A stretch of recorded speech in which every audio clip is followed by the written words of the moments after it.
तो इस एनिमे की शुरुआत में हम ये देखते हैं कि जिन्हो अपने घर में आराम से घोड़े बेचकर सो रहा होता है और तभी उसके पास उसकी बहन जिना का कॉल आता है और वो ये कहती है, अबे ओए अभी तक सो रहा है क्या? आज मेरे स्कूल में पीटीएम है। और ये सुनने के बाद जिन्हो फटाक से रेडी हो जाता है और जैसे ही वो जिना के स्कूल में जाता है तो वो उसे देखकर काफी शॉक्ड हो जाती है और वो ये सोचती है, अरे क्या सच में ये मेरा भाई है? ये तो काफी चेंज हो चुका है। और भाई जिन्हो यहाँ पर एकदम हैंडसम हंक लग रहा होता है, बोले तो गबरू जवान। और जब जिना उसे लेकर अपने टीचर के पास जा रही होती है तो उसके स्कूल की सारी लड़कियाँ जिन्हो को देखकर उसके प्यार में लट्टू हो जाती हैं। ओहो क्या मस्त मुंडा है, ये तो मेरा ही होगा। और ये देखकर जिना अपने भाई से बोलती है, तुम्हारी कोई गर्लफ्रेंड नहीं है ना? क्या मैं तुम्हारी बर्बाद हूँ? अबे ओए अपने काम से काम रख। और इसके बाद हम ये देखते हैं कि जिन्हो अपनी बहन के टीचर के साथ बैठा हुआ होता है और वो उसकी बहन की काफी तारीफें कर रही होती है और वो ये कहती है कि तुम्हारी बहन अगले साल आराम से मेडिकल स्कूल में एडमिशन ले सकती है, वो सभी के लिए एक रोल मॉडल है। और ये सारी बातें जिन्हो बड़ी आराम से सुन रहा होता है और तभी उसकी टीचर ये बोलती है कि अगर तुम्हारी बहन की अवेकनिंग हो जाए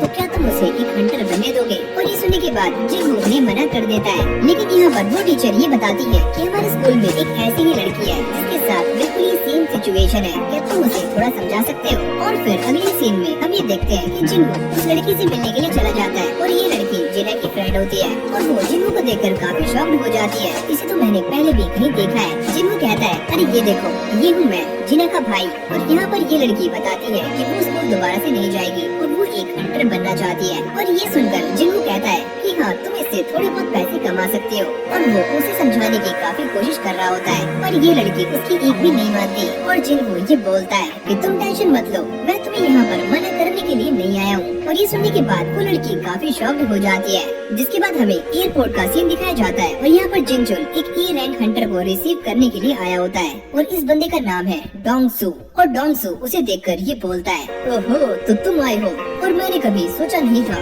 कि हंटर एसोसिएशन का चेयरमैन मुझे लेने के लिए यहाँ पर आएगा। जिसके बाद जिनचुल उससे बातें करने की कोशिश कर रहा होता है, लेकिन यहाँ पर डोंगसू काफी गुस्से में होता है और वो ये कहता है, क्या तुम नहीं जानते कि उस दिन डंजन में क्या हुआ था? और वो दोनों हंटर्स, वो ई रैंक और डी रैंक, वो दोनों ही मेरे रास्ते में नहीं आने चाहिए, वरना मैं उन्हें कच्चा चबा जाऊंगा। और यहाँ पर जिनचुल काफी गौर से उसकी बातों को सुन रहा होता है और डोंगसू ये बोलता है, और क्या तुम मुझे रोकने के लिए यहाँ पर आए हो?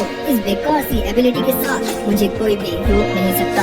और फिर अगले सीन में हमें हंटर एसोसिएशन का सीन दिखाया जाता है जहाँ पर वो और चॉय आपस में बातें कर रहे होते हैं और यहाँ पर वो काफी सीरियस होते हैं और वही कहते हैं कि तुम सारा कुछ ध्यान से देख लेना, कोई भी गड़बड़ ना हो। और इसके बाद हमारा सीन चेंज होता है और हमें एक गेट को दिखाया जाता है जिसके बाहर काफी सारे हंटर्स खड़े होते हैं और यहाँ पर जिन्हो भी उस लड़की के साथ आ जाता है और वो भी इसी गेट के अंदर जाने वाला है। और यहाँ पर हमें दो बंदे दिखाए जाते हैं जो कि जिन्हो को देखकर उसे पहचान लेते हैं। वही कहते हैं, अरे वाह सर जी, काफी लंबे टाइम के बाद। और तभी वो जिना की फ्रेंड को भी नोटिस कर लेते हैं, अरे वही तुम यहाँ पर क्या कर रही हो? हमने तुम्हें पहले भी देखा है। और जिन्हो कहता है कि ये मेरे साथ है। जिसके बाद ये बंदे बताते हैं कि अभी अभी एक सी रैंक का गेट ओपन हुआ है और इसके अंदर एक टीम भी जाने वाली है। और तभी अचानक उस टीम का लीडर ये बोलता है कि तुम सब वहाँ पर क्या कर रहे हो? क्या हम सारे यहाँ पर बातें करने के लिए आए हैं? जिसको देखकर ये लोग बताते हैं कि ये बंदा इस टीम का लीडर है और ये भी एक ई रैंक का हंटर है। जिसके बाद ये बंदा अपना फेस साइड करता है और ये कहता है कि मुझे ई रैंक के हंटर से नफरत है। और यहाँ पर तो दो ई रैंक के हंटर्स हैं। तौबा तौबा, सारा मूड खराब कर दिया। जिसके बाद हमें ये बताया जाता है कि यहाँ पर टोटल 10 लोग हैं जो कि इस गेट के अंदर जाने वाले हैं और ये सारे अलग अलग रैंक्स के हैं। और तभी अचानक एक बंदा जिन्हो के पास आता है और ये कहता है, देखो यार ये सारे लोग नए हैं तो तुम बस इन्हें दूर खड़े हुए देखते रहना और इन्हें थोड़ी बहुत अपॉर्चुनिटी दे देना ताकि ये भी कुछ कर पाए। अच्छा ठीक है, मैं देख लूंगा। और इसके बाद ये सारे लोग एक एक करके इस गेट के अंदर एंटर होना शुरू हो जाते हैं और जैसे जिन्हो इसके अंदर जाता है तभी अचानक वो ये नोटिस करता है कि ये गेट अचानक से एक रेड गेट के अंदर कन्वर्ट हो जाता है। और ये देखकर जिन्हो उससे बाहर निकलने की कोशिश कर रहा होता है पर उसकी आधी बॉडी ही इससे बाहर निकल पाती है और वो बाहर खड़े हुए बंदों से बोलता है कि ये एक रेड गेट है तो जल्दी से जाकर हंटर एसोसिएशन के मेंबर्स को इन्फॉर्म कर दो। और ये बोलते ही जिन्हो उस गेट के अंदर एंटर हो जाता है और जैसे ही जिन्हो की आँख खुलती है वो ये नोटिस करता है कि उसके सामने बस बर्फ ही बर्फ है। और ये सारे लोग इस जगह को देखकर काफी हैरान हो रहे होते हैं और अब उनके पास यहाँ से बाहर जाने का रास्ता नहीं होता। और तभी उनका लीडर ये बताता है कि ये एक रेड गेट है। और ये सुनने के बाद वो लड़की जिसका नाम हैन होता है वो जिन्हो से इस रेड गेट के बारे में पता करती है। और तभी जिन्हो ये बताता है कि रेड गेट एक ऐसा डंजन है जिसके अंदर आने के बाद तुम बाहर की दुनिया से सारे के सारे कॉन्टेक्ट्स खो देते हो और यहाँ पर वो ये बताता है कि इस डंजन से बाहर निकलने के बस दो ही तरीके हैं, या तो ये डंजन ब्रेक हो जाए या फिर हमें बॉस को हराना होगा। और यहाँ पर जिन्वू इस डंजन से बाहर निकलने का एक और तरीका सजेस्ट कर रहा होता है, और वो है हम सभी की मौत। और तभी अचानक हम ये देखते हैं कि उन सभी के ऊपर आइस एरो से अटैक होता है, और यहाँ पर जिन्वू हैन को बचा लेता है, लेकिन उनका एक बंदा मारा जाता है और हैन भी इस अटैक से मरने ही वाली होती है। पर जिन्वू इस एरो को अपने हाथ से रोक लेता है, और इसको एक दूसरी हंटर भी देख लेती है, और वो ये सोचती है कि इसके पास कुछ तो ऐसा है कि इसने इतने तेज आते हुए एरो को अपने हाथ से रोक लिया। और तभी अचानक ये सारे लोग नोटिस करते हैं कि इनके ऊपर जो बंदे अटैक कर रहे होते हैं वो कोई और नहीं बल्कि आइस एल्फ्स होते हैं, जिनको देखकर जिन्वू सारा का सारा माजरा समझ जाता है। लेकिन इन सभी की फटनी शुरू हो जाती है, जिसके बाद जिन्वू ये समझ जाता है कि इन आइस एल्फ्स ने उन्हीं बंदों पर अटैक किया जो काफी कमजोर थे, एक वो जो मारा गया और दूसरी हैन। और हैन उन्हें देखकर ये पूछती है कि आखिरकार ये कौन है, और जिन्वू ये बताता है कि ये सारे आइस एल्फ्स हैं और इनके मारने का तरीका काफी ब्रूटल है, और इसीलिए इन्हें आइस इविल गोस्ट भी कहा जाता है, और यहाँ तक कि आइस लेयर भी। और ये सारी बातें सुनने के बाद उन सभी का लीडर ये बोलता है कि ये जगह अब खतरे से खाली नहीं है और हमें आसपास कोई भी हेल्प नहीं मिलेगी, तो हमें खुद ही यहाँ पर सरवाइव करना होगा। और यहाँ पर वो इन सभी को दो पार्ट्स में डिवाइड होने के लिए बोल रहा होता है, और ये सुनकर जिन्वू काफी चौंक जाता है। आखिरकार ये क्या बकवास कर रहा है, और वो ये कहता है कि अगर हम यहाँ पर रुके तो हो सकता है कि हम सारे फ्रीज होकर मारे जाएं, या फिर ये हमें जिंदा दफना दें। और ये सारी बातें सुनकर जितने भी स्ट्रॉन्ग हंटर्स होते हैं वो सारे उसके साथ जाने के लिए तैयार हो जाते हैं। और जब एक सी रैंक से नीचे का हंटर उसके साथ जा रहा होता है तो वो उसे धक्का मारकर नीचे गिरा देता है, तू हमारे साथ नहीं चलेगा। और वो इसे अपने साथ ले जाने से मना कर रहा होता है, और यहाँ तक कि जिन्वू और हैन को भी। और यहाँ पर ये लीडर बताता है कि इस डंजन का 1 घंटा बाहर की दुनिया के 1 दिन के बराबर है, या तो हमें डंजन ब्रेक का इंतजार करना होगा या फिर हमें इस डंजन के बॉस को हराना होगा यहाँ से बाहर निकलने के लिए। और ये सारी बातें सुनकर हैन काफी शॉक्ड हो रही होती है, और तभी एक बी रैंक की हंटर जिन्वू की टीम को ज्वाइन कर लेती है, क्योंकि उसने जिन्वू की एबिलिटी को पहले ही सेंस कर लिया है कि आखिरकार ये बंदा कौन है। और फिर ये सारे अलग अलग डायरेक्शंस में जाना शुरू कर देते हैं, और जैसे ही किम और उसकी टीम आगे जा रही होती है तभी अचानक किम ये नोटिस करता है कि पेड़ के ऊपर एक स्क्रैच का निशान होता है, जिसको देखकर वो ये समझ जाता है कि मेरे ख्याल से आसपास आइस बियर है, यानी कि वो ई रैंक के हंटर्स अब मरने वाले हैं। और फिर किम जिन्वू के बारे में सोचना शुरू कर देता है कि आखिरकार वो ई रैंक का हंटर एक लीडर कैसे बन सकता है, और मैंने उसे एक लीडर क्यों बना दिया। और तभी अचानक हम ये देखते हैं कि यहाँ पर काफी खतरनाक आइस बियर्स आ जाते हैं, और वो 1-2 नहीं बल्कि 3 होते हैं, जिनको देखकर इन सभी की फटनी शुरू हो जाती है। और किम ये बोलता है कि तुम सारे इनसे लड़ने के लिए तैयार हो जाओ, और हाँ, अपनी जान खुद बचाना। जिसके बाद किम उनमें से एक आइस बियर को मार देता है, और अब भी 2 आइस बियर उन पर अटैक कर रहे होते हैं। और दूसरी तरफ हमें जिन्वू की टीम को दिखाया जाता है, जहाँ पर वही बी रैंक की हंटर ये बताती है कि ये आइस बियर की टेरिटरी है, तो हमें यहाँ से जल्दी निकलना होगा। पर जिन्वू इसके और अंदर जाने की बात कर रहा होता है, और वही कहता है कि सारे आइस बियर्स उन आइस एल्फ से काफी कमजोर हैं, तो आगे चलते रहो। और ये सुनने के बाद वो बी रैंक की हंटर काफी हैरान हो जाती है, जिसके बाद जिन्वू अपनी इन्वेंटरी को ओपन करता है और उसके अंदर से गर्मा गर्म स्वेटर्स बाहर निकाल लेता है। और ये देखकर उन सभी के मुंह खुले के खुले रह जाते हैं, क्योंकि एक हाई रैंक हंटर भी अपनी इन्वेंटरी में बस 2 या 3 ही आइटम स्टोर कर सकता है। और यहाँ पर जिन्वू के पास काफी सारे आइटम्स होते हैं, और यहाँ पर जिन्वू हैन के ऊपर हाथ रखता है और उन सभी से ये बोलता है कि तुम सभी को प्रोटेक्ट करना मेरी जिम्मेदारी है, पर तुम मुझसे कोई भी सवाल नहीं पूछोगे। और तभी अचानक वो सारे ये नोटिस करते हैं कि उनके सामने भी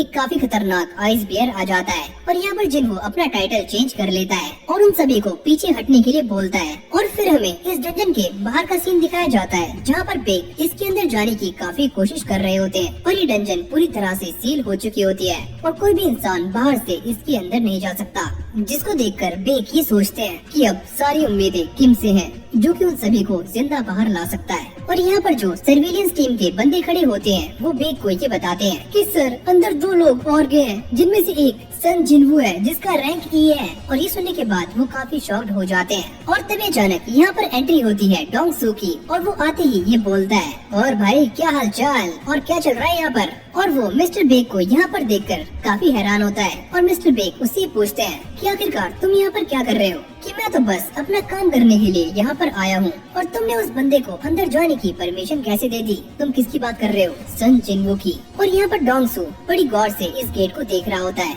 और यहाँ पर हम जिन चुल को भी देखते हैं जो कि बाहर खड़ा हुआ होता है। और फिर हमें दोबारा से जिन्वो को दिखाया जाता है जो कि इस डंजन के अंदर उन आइस बियर्स को काफी गंदे तरीके से मार रहा होता है और एक एक करके उन सभी को मौत की घाट उतार रहा होता है। और ये सारा कुछ देखकर उसकी टीम के मेंबर्स ये सोचते हैं कि आखिरकार एक ई रैंक का हंटर इतना कुछ कैसे कर सकता है। और यहाँ पर जिन्वो इन सारे के सारे आइस बियर्स को मारकर बस अपना लेवल अप कर रहा होता है और उसे काफी सारे पॉइंट्स मिल रहे होते हैं। और फिर हमें शाम का सीन दिखाया जाता है जहाँ पर ये सारे एक कैंप लगाकर बैठे हुए होते हैं और यहाँ पर जिन्वो नहीं होता और ये सारे उसी के बारे में बात कर रहे होते हैं कि किस तरह से उसने इन सारे के सारे आइस बियर्स को मौत की घाट उतार दिया। और दूसरी तरफ हम जिन्वो को देखते हैं जिसने यहाँ पर अपने सारे के सारे शैडो सोल्जर्स को बुला लिया होता है और साथ में इग्रेस को भी। और तभी जिन्वो इग्रेस से ये बोलता है कि ये तुम्हारी और तुम्हारे शैडो सोल्जर्स की पहली फाइट है।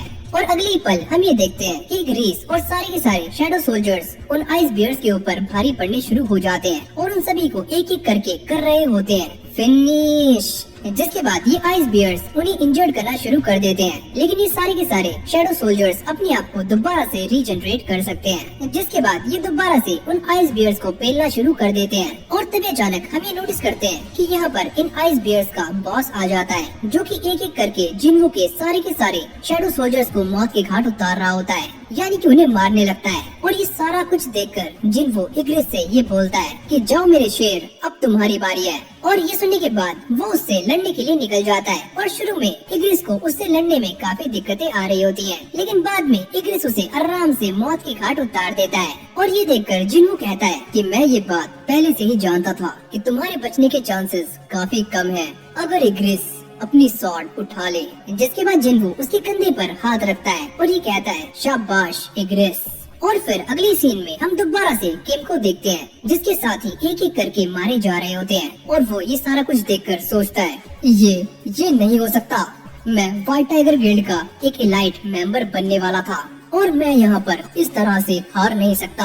और यहाँ पर सारे के सारे आइस लेयर्स खड़े हुए हंस रहे होते हैं। और तभी उसकी टीम का एक बंदा ये बोलता है कैप्टन, लेकिन तभी एक आइस लेयर उसे जान से मार देता है और एक काफी इवल स्माइल देता है जिसको देखकर किम की फट जाती है और वो यहाँ से कल्टी मार लेता है। लेकिन तभी अचानक यहाँ पर एंट्री होती है आइस लेयर के बॉस की, जो कि दिखने में काफी खतरनाक और इविल लग रहा होता है। और इसके बाद हम ये देखते हैं कि जिन्वो इस नज़ारे को देख रहा होता है जहाँ पर इग्रेस ने सारे के सारे बियर्स को मार दिया होता है। और तभी अचानक वही कहता है अराइज, और ये बोलते ही सारे के सारे बियर्स की शैडो उठ खड़ी होती है और ये मोमेंट काफी कमाल का होता है। जिसके बाद ये सारे के सारे बियर्स जिन्वो की शैडो आर्मी के पार्ट बन जाते हैं। और फिर हमें रेड गेट के बाहर का सीन दिखाया जाता है जहाँ पर हम दोबारा से अपने उसी खतरनाक बंदे को देखते हैं जिसका नाम है डोंग सू। और यहाँ पर वो बेक और बाकी सभी से बात कर रहा होता है और ये कहता है हाँ, क्या कोई मुझे बताएगा कि इसे खुले हुए कितना टाइम हो गया है। और वो ये बताते हैं कि इसे खुले हुए कम से कम 2 से 3 घंटे हो चुके हैं, यानी कि अंदर के हिसाब से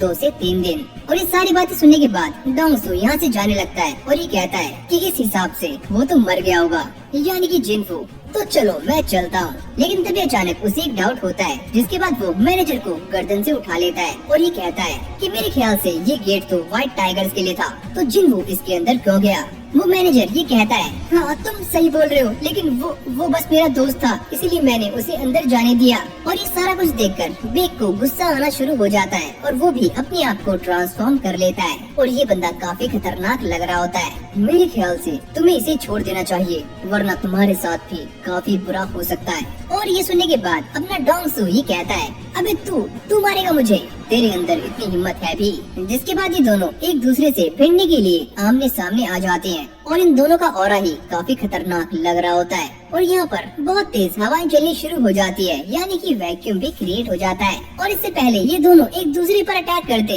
लेकिन तभी हमारा सीन चेंज हो जाता है और फिर हम डंजन के अंदर किम को देखते हैं जिसकी हालत काफी खराब हो रही होती है और वो ठंड से कांप रहा होता है। और जैसे ही वो आगे जाता है वो ये नोटिस करता है कि उसके सामने काफी सारे बियर्स मरे पड़े हैं जिनकी हालत काफी गंदी है। और ये सारा कुछ देखकर वो काफी शॉक्ड हो जाता है। आखिरकार ये सारा कुछ किसने किया? क्या वो ई रैंक का हंटर इतना कुछ कर सकता है? नहीं, ऐसा नहीं हो सकता। मेरे ख्याल से ये सारा काम उन डीमंस का है जिनकी वजह से मैं भागकर यहाँ पर आया हूँ। और फिर अगले सीन में हम दोबारा से डोंग सू और बेक को देखते हैं, जो कि एक दूसरे से भिड़ जाते हैं। और जैसे ही ये दोनों एक दूसरे पर अटैक करते हैं, तभी जिनचुल आकर इन दोनों को रोक लेता है, जिसके बाद वो डोंग सू को ये समझाता है कि उसके भाई को बीस्ट ने मारा है, न कि जिनवो ने। लेकिन ये सुनने के बाद भी डोंग सू नहीं मानता और वही कहता है कि बात चाहे जो भी हो, लेकिन मुझे बस बहाना चाहिए उसे मारने का। जिसके बाद उसके फोन पर एक मैसेज आता है, जिसको पढ़कर वही कहता है, बच गया, लेकिन अगली बार मैं इसे नहीं छोड़ूंगा।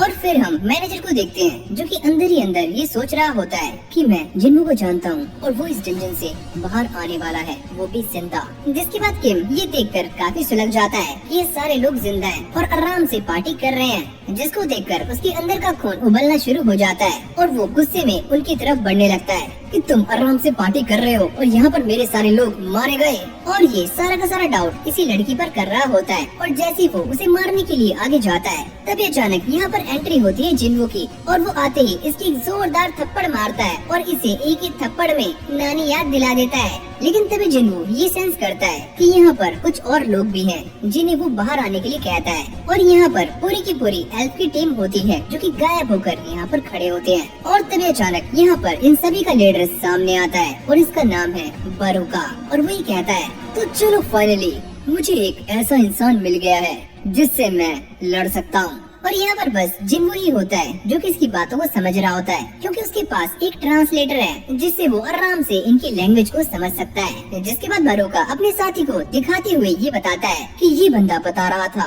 कि इंसानों के बीच में कोई तो ऐसा है जो कि हमें टक्कर दे सकता है, और शायद ये तुम्हारी ही बात कर रहा था। और तभी अचानक हम ये देखते हैं कि जिन्वो अचानक से इस एल्फ की गर्दन को उड़ा देता है और एक ही झटके में उसे कर देता है फिनिश। और यहाँ पर वो बारूका के ऊपर भी अटैक करता है और उसके घोड़े को नीचे गिरा देता है। और भाई साहब ये देखकर बारूका काफी इम्प्रेस हो जाता है और वो जिन्वो को एक ऑफर देता है, अगर तुम मुझे ये सारे लोग जो कि तुम्हारे पीछे खड़े हैं सौंप देते हो तो मैं तुम्हें यहाँ से जाने दूंगा, वो भी जिंदा।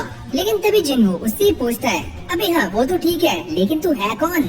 और यहाँ पर बारूका अपने बारे में बताना शुरू करता है, लेकिन तभी सिस्टम के अंदर कोई ग्लिच आ जाता है जिससे उसकी बात बीच में ही रह जाती है। और जिन्वो ये समझ जाता है कि पक्का ये बंदा सिस्टम के साथ जुड़ा हुआ है, यानी कि इसका भी सिस्टम के साथ कोई लेना देना है। और यहाँ पर जिन्वो उसके प्रपोजल को मानने से मना कर देता है। और तभी बारूका ये कहता है, क्या तुम सच में ये कर रहे हो? क्या तुम नहीं जानते कि हम कितने सारे हैं और तुम इतने कम? और ये सुनते ही जिन्वो एक किलर स्माइल देता है, जिसके बाद उसकी पूरी की पूरी शैडो आर्मी सामने आ जाती है।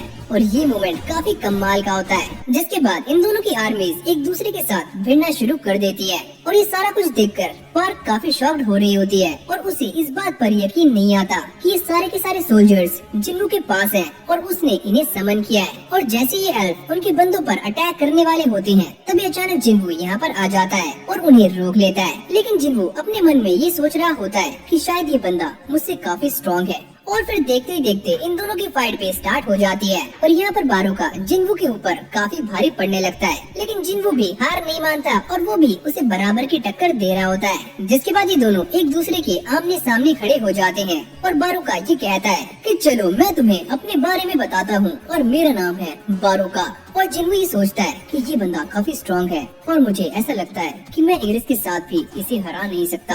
जिसके बाद वो अपनी अप हुई स्किल्स को दिखाना शुरू कर देता है और यहाँ पर वो फाइट के बीच में विजर्ड्स का भी यूज कर रहा होता है, जो कि उसके ऊपर फायर अटैक करते हैं और वो काफी दूर जाकर गिरता है। और किम भी नींद से जाग जाता है और वो भी जिन्वो को मारने के लिए आगे जाता है और इस तरफ से बारूका भी उसे मारने के लिए आगे आ रहा होता है, यानी कि दो शिकारी और एक शिकार। जिसके बाद हम ये देखते हैं कि अचानक से बारूका के सामने एक शैडो फाइटर आके खड़ा हो जाता है, जिसको देखकर वो काफी चौंक जाता है। जिसके बाद जिन्वो यहाँ पर इग्रिस को समन करता है, जो कि आते ही तूफान ला देता है और इसी मौके का फायदा उठाकर जिन्वो किम को भी खत्म कर देता है। जिसके बाद वो किम की शैडो को भी अराइज होने के लिए कहता है और यहाँ पर वो इसका नाम रखता है आयरन। और ये वही शैडो होती है जो कि बारूका को मारने के लिए उसके सामने आ जाती है। लेकिन यहाँ पर किम जिन्वो की बातों को मानने में थोड़ा हिचकिचा रहा होता है और बाकी के हंटर्स पेड़ के पीछे खड़े हुए ये सारा नजारा देख रहे होते हैं और उन सभी की फट रही होती है। जिसके बाद हमें एक और ओपी मूवमेंट देखने को मिलता है, जहाँ पर बारूका इन तीनों को चैलेंज कर देता है,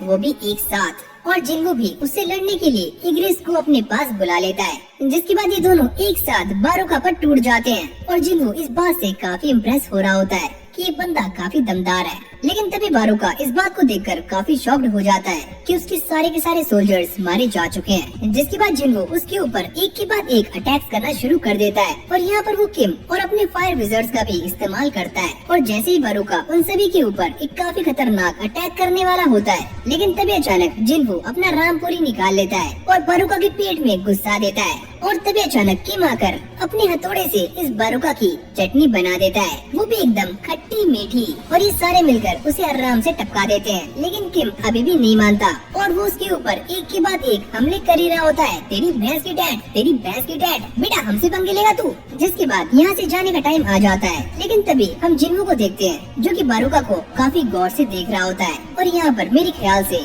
वो इसकी सोल को भी अराइज करने वाला है। लेकिन तभी हमारा सीन यहाँ पर चेंज हो जाता है और फिर हमें बेग को दिखाया जाता है जो कि अब भी डंजन के बाहर उन सभी का वेट कर रहा होता है। और यहाँ पर मैनेजर उसे मना करता है कि अंदर काफी टाइम हो चुका होगा, आप यहाँ पर कब तक वेट करोगे, मेरे लोग अंदर फंसे हुए हैं तो मुझे उन सभी का इंतजार है। और तभी अचानक ये डंजन रेड से ब्लू हो जाती है और सारे के सारे हंटर्स बाहर आ जाते हैं। और यहाँ पर मैनेजर उन सभी को देखकर काफी खुश होता है। मैं ये जानता था कि तुम सारे जरूर वापस आओगे। और ये गेट डिसअपियर हो जाता है और जैसे जिन्हो बेग के साइड से निकलता है, तभी बेग उसके कंधे पर हाथ रखता है और ये कहता है कि मुझे तुमसे कुछ बात करनी है, मैं अभी काफी थका हुआ हूँ तो मैं तुमसे बाद में बात करूंगा। और ये सुनते ही बेग अपने आप को ट्रांसफॉर्म कर लेता है, मैं तुमसे रिक्वेस्ट नहीं बल्कि तुम्हें ऑर्डर दे रहा हूँ। और ये सुनते ही जिन्हो उसे एक काफी खतरनाक लुक देता है। और जिन्हो के यहाँ से जाने के बाद बेग पार्क से पूछता है कि आखिरकार इस बंदी के साथ ऐसा क्या है कि ये काफी अलग है। और जिन्हो अपनी थार निकालकर यहाँ से गेड़ी मारकर निकल जाता है। मुझे ये बंदा अपनी गिल्ड में चाहिए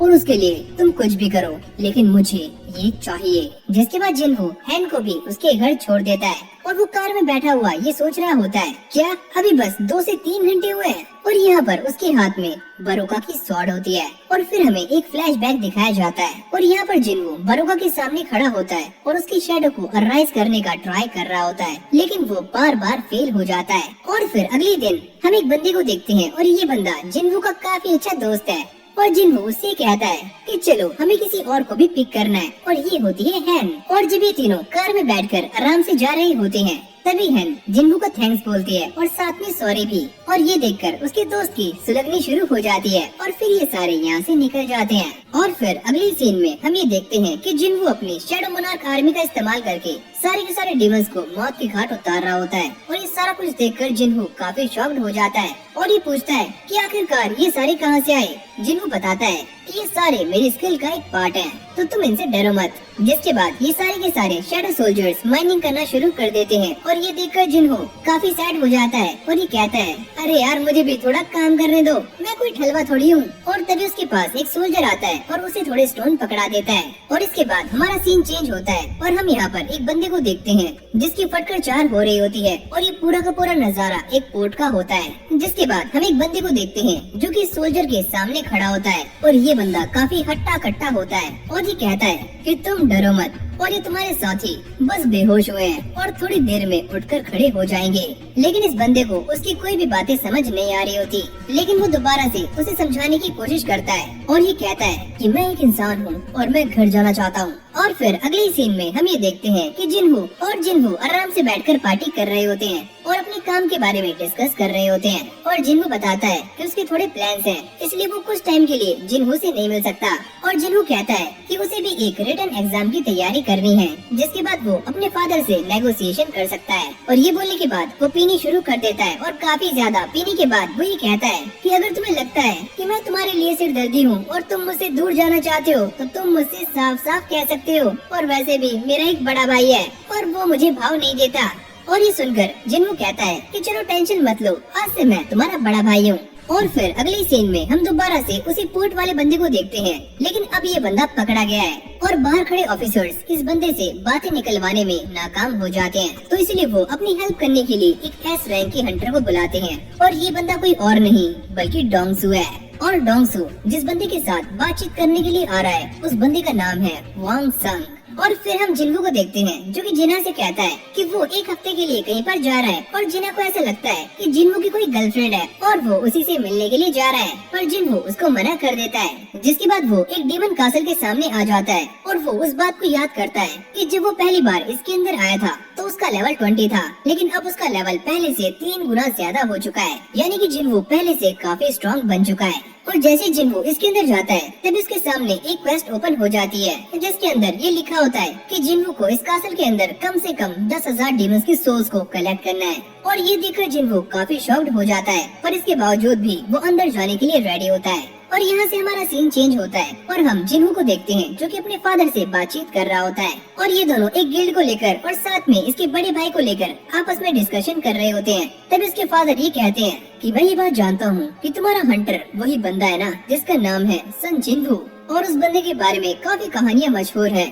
और वो रेड गेट वाला इंसिडेंट, वहाँ से भी वो जिंदा वापस आ गया था काफी सारे हंटर्स को लेकर, और तुम्हारे पास जो गिल्ड मास्टर का लाइसेंस है वो भी तुम्हें उसी की वजह से मिला है, क्यों है ना। लेकिन कुछ देर के बाद जिन्हू के फादर उसकी सारी बातें मान लेते हैं और ये कहते हैं कि तुम्हें मेरा एक काम करना होगा, तुम्हें जिन्हू को हमारे गिल्ड के अंदर लाना होगा। और ये सुनकर जिन्हू मान जाता है। और फिर अगले सीन में हम दोबारा से जिन्हू को देखते हैं जिसने काफी सारे मॉन्स्टर्स को मौत के घाट उतार दिया होता है और वो इन सभी की सोल्स को एक्सट्रैक्ट करने की कोशिश कर रहा होता है, पर वो ऐसा नहीं कर पाता। और ये डंजन काफी बड़ी होती है और दिखने में ऐसा लग रहा होता है कि इसके अंदर एक पूरी की पूरी सिटी बसी हुई हो। और फिर जिन्हू को दूसरे फ्लोर पर जाने का परमिट मिल जाता है, जिसके बाद वो अपने आईएसबीएल लीडर को बाहर निकालता है और उसके ऊपर बैठकर आगे जा रहा होता है और रास्ते में आने वाले सारे के सारे डेमंस को मौत के घाट उतार रहा होता है, जिससे खुश होकर जिन्हू इसका नाम टैंक रखता है, यानी कि आज से ये भालू एक चलता फिरता टैंक है। और फिर हमें चाय को दिखाया जाता है जो कि अभी अभी स्विमिंग करके बाहर आई होती है और सारी की सारी लड़कियां उसी को ही देखकर लट्टू हो रही होती हैं, क्योंकि ये काफी सुंदर होती है। और यहाँ पर चाहे उसी बात को याद करती है कि जब वो चॉय से बात कर रही थी और ये दोनों उन्हीं अर्थ के बारे में बात करते हैं जिनके अब पंख निकलने शुरू हो चुके हैं, यानी कि वो इस सिटी के अंदर कभी भी अटैक कर सकती हैं। पर चॉय उसे मना करता है कि हम इसके बारे में ज्यादा लोगों को बता नहीं सकते क्योंकि वो पैनिक हो जाएंगे, और इससे अच्छा है कि पहले हम अपनी गिल्ड को काफी स्ट्रॉन्ग बना लें ताकि हम उस सिचुएशन को काफी आराम से टैकल कर लें। जिसके बाद हम जिन्हू को देखते हैं जिसने काफी सारे मॉन्स्टर्स को मार दिया होता है और उसे ये पता चलता है कि ये डंजन एक बी रैंक की डंजन है क्योंकि यहाँ के मॉन्स्टर्स काफी कमजोर हैं, जिसे वो आराम से टपका रहा है। और जिन्हू ये सोच रहा होता है कि अगर ये डंजन एक टावर की तरह है तो यहाँ पर कम से कम 100 फ्लोर्स हो सकते हैं और मुझे धीरे धीरे करके आगे जाना है, और जैसे जैसे मैं यहाँ के मॉन्स्टर्स को मारता रहूंगा तो मेरा लेवल भी अप होता रहेगा। लेकिन ये करने में मेरा काफी टाइम जाने वाला है और मैंने जीना से प्रॉमिस किया है कि मैं जल्दी वापस आऊंगा। और तभी अचानक हम ये देखते हैं कि जिन्हू ने 10,000 डेमंस की सोल्स को इकट्ठा कर लिया होता है, और जैसे ही वो आगे जाता है वो ये नोटिस करता है कि उसके सामने एक काफी खतरनाक और हट्टा कट्टा बॉस बैठा हुआ है और साथ में उसकी आर्मी भी है। और ये देखकर जिन्हू अपनी शैडो आर्मी को बाहर निकाल लेता है और वो ये कहता है कि तुम सारे इन छोटों से निपटो और इस बड़े वाले मोटे गैंडे को मैं ही मारने वाला हूँ। और इस मोटे गैंडे भैंसे को देखकर जिन्हू ये सोच रहा होता है अबे यार ये तो धरती पर बोझ है, क्या ये उड़ भी सकता है। लेकिन तभी अचानक हम ये देखते हैं कि ये बॉस जिन्हू के ऊपर अटैक कर देता है और तभी जिन्हू इसकी एक जोरदार मुक्का मारता है और ये काफी दूर जाकर गिरता है। अबे क्या इतनी ताकत है मेरे पास। लेकिन तभी अचानक हम ये देखते हैं कि ये मोटा भैंसा दोबारा से उसके ऊपर अटैक करने के लिए काफी फुर्ती से आगे आ रहा होता है, और जैसे ये जिन्हू के ऊपर अटैक करता है तभी जिन्हू आयरन से उसकी शील्ड मांग लेता है और इसके अटैक को आराम से डॉच कर लेता है। लेकिन तभी अचानक हम ये देखते हैं कि ये मॉन्स्टर जिन्हू के ऊपर एक के बाद एक ताबड़तोड़ हमले करना शुरू कर देता है और जिन्हू को भी इसके अटैक को रोकने में काफी दिक्कतें आ रही होती हैं, और वो मौका देखकर इसके ऊपर अटैक करने के लिए आसमान में कूद जाता है। लेकिन ये मॉन्स्टर उसको देख लेता है और जिन्हू उसके अटैक से बाल बाल बचता है। जिसके बाद जिन्हू यहाँ से भागना शुरू कर देता है और ये मॉन्स्टर भी उसके पीछे पीछे भाग रहा होता है और पटाख से एक बिल्डिंग के अंदर जाकर भिड़ता है। और इसी मौके का फायदा उठाकर जिन्हू इस मॉन्स्टर के ऊपर एक जोरदार अटैक करता है और एक ही हमले में इसे मौत की घाट उतार देता है। और यहाँ पर जिन्हू को एक और नया आइटम मिलता है जिसका नाम है वर्ल्ड ट्री फ्रेगमेंट। और फिर अगले सीन में हम डोंगसू को देखते हैं जो कि उसी बंदे के पास पहुंच जाता है और ये कहता है हाँ भाई क्या दिक्कत है, क्यों नहीं बोल रहा तू। और जैसे डोंगसू रिपोर्ट्स को पढ़ना शुरू करता है तभी संग उससे कहता है क्या मैं तुमसे कुछ पूछ सकता हूँ। लेकिन डोंगसू उसको मना कर देता है अभी चुप रह, अपने काम से काम रख। लेकिन इसके बावजूद भी संग बोलना शुरू करता है और वो ये कहता है कि तुम अभी एक ऐसी चीज के बारे में नहीं जानते जिससे एक काफी खतरनाक तबाही आ सकती है और मैं उसी चीज को रोकना चाहता हूँ। और तुमने शायद अभी डंजन और छोटे मोटे बीस्ट को ही देखा है, इससे ऊपर भी एक काफी बड़ी चीज है जिसकी अवेकनिंग हो चुकी है। लेकिन डोंगसू उसकी सारी की सारी बातों को मजाक में ले रहा होता है और ये कहता है, अरे वाह, तुम्हारा तो एक नाम भी है और तुम्हारी वाइफ और 2 बच्चे भी हैं। क्या बात है रामू और श्यामू। और तभी संग ये कहता है कि मेरे बच्चे का नाम है जिनफू, यानी कि ये इंसान जिनफू का पापा है, यानी कि अप्पा बोले तो फादर। और यहाँ पर डोंगसू उसे काफी अजीब तरीके से देख रहा होता है और ये कहता है कि मैं तुम्हें इतना बता दूं कि तुम्हारा बेटा यानी कि जिनफू मारा जा चुका है, और हाँ, अगर तुम उससे कुछ कहना चाहते हो तो तुम्हें भी मरना होगा। और ये सुनने के बाद संग और डोंगसू आपस में भिड़ने के लिए तैयार हो जाते हैं। लेकिन तभी अचानक हमारा सीन चेंज हो जाता है और हम जिनफू को देखते हैं जो कि ये सोचता है कि मैं ये बात नहीं जानता था कि मेरी आर्मी इतनी स्ट्रॉन्ग है कि अनडेड भी हमसे डरने लगे हैं। और ये बोलते ही वो अनडेड के सरदार का सर काट देता है, यानी कि उसे भी मार देता है। और फिर हम दोबारा से संग और डोंगसू को देखते हैं, पर इनकी फाइट अब एंड हो चुकी है और हमें बस एक ही चीज देखने को मिलती है और वो है तबाही। और जो मेन चीज थी यानी कि इन दोनों की फाइट, वो तो इन्होंने बीच में से गायब भी कर दी। और यहाँ पर डोंगसू की हालत काफी गंदी होती है, जिसको देखकर एक बंदा ये सोचता है कि मैंने ये सुना था कि जब 2 एस रैंक के हंटर्स आपस में लड़ते हैं तो काफी तबाही होती है, लेकिन ये तबाही तो उससे भी ज्यादा है। और वो बंदा काफी स्ट्रॉन्ग था जिसने डोंगसू को काफी आराम से हरा दिया। और फिर अगले सीन में हम दोबारा से जिनफू को देखते हैं, जिसे उस बॉस को हराने के बाद एक इयररिंग मिली होती है और साथ में एक काफी खतरनाक नेकलेस भी, जो कि बिल्कुल गोस्ट राइडर की तरह लग रहा होता है। और तभी जिनफू अपने स्टेटस में ये नोटिस करता है कि अब भी एक बॉस लेवल बीस्ट बाकी है और उसे एक की भी मिली होती है, जिसके बारे में यहाँ पर कुछ भी मेंशन नहीं होता कि आखिरकार इससे कौन सा ताला खुलने वाला है, यानी कि ये किस तिजोरी की चाबी है। लेकिन जिनफू को इससे घंटा फर्क नहीं पड़ता, क्योंकि उसे वो 2 चीजें मिल चुकी हैं जो कि एलेक्सियर ऑफ लाइफ बनाने के लिए काफी इम्पोर्टेंट है। और अब बस एक ही चीज बाकी है जिससे जिनफू अपनी मॉम को सही कर सकता है, यानी कि जिनफू अपनी मॉम से काफी प्यार करता है और उसने ये सारा कुछ अपनी मॉम के लिए ही किया होता है। और आप भी अपनी मॉम से कितना प्यार करते हो मुझे नीचे कमेंट में जरूर से बताना, और अगली पार्ट के लिए भी नीचे कमेंट कर देना। जैसे ही इसका अगला पार्ट आएगा मैं आपके लिए फटाक से लेकर आ जाऊंगा। तो जाओ यार, इस वीडियो पर अपना पूरा सपोर्ट दिखाओ और इस वीडियो को यहीं पर एंड करते हैं और मैं मिलता हूँ आपसे एक और न्यू वीडियो के साथ। तब तक के लिए कीप वॉचिंग एनिमेट्रिक्स।